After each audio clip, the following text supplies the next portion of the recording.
defend my kingdom, use the sword, kill him. Is that what he said? No. Did he say to the other disciples, you cowards, why don't you join Peter in fighting for my kingdom? No. Notice verse 52. These are the key words I want you to remember. But Jesus said to him, put your sword in its place. Put your what?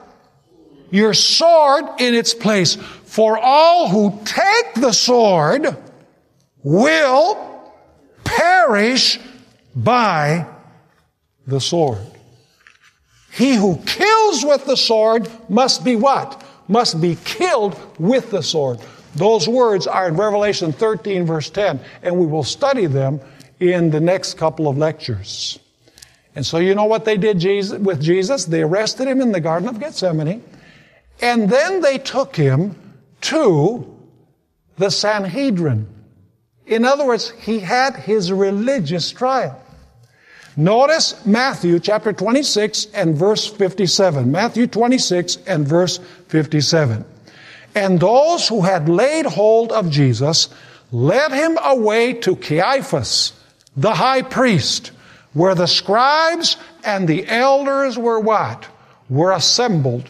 Let me ask you, was his trial a religious trial or was his trial a political trial? His trial, first of all, was a religious trial. And by the way, it was a travesty in justice. Let me mention some of the things that they did which were against Jewish law. Number one, they employed false witnesses. That was forbidden by Jewish law.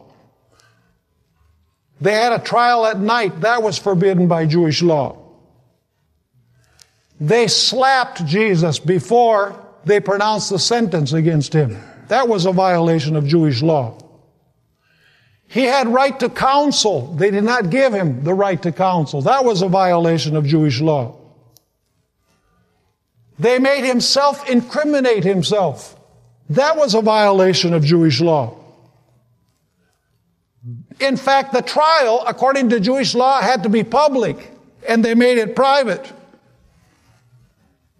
And furthermore, it was forbidden by Jewish law to have any trial or any sentencing on Friday, Saturday, or a feast day. And they violated that.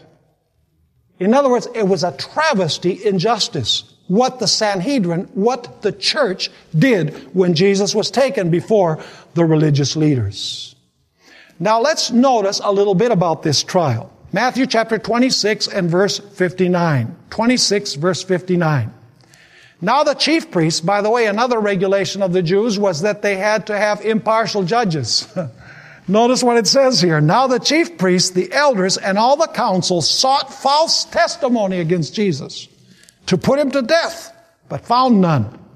Even though many false witnesses came forward, they found none. But at last 2 witnesses came forward and said, this fellow said, I am able to destroy the temple of God and to build it up in 3 days. And the high priest arose and said to him, do you answer nothing? See, what they're doing is an inquisition, aren't they? I know you're probably not used to using that word in this context, but they're doing an inquiry. That's what the word inquisition means.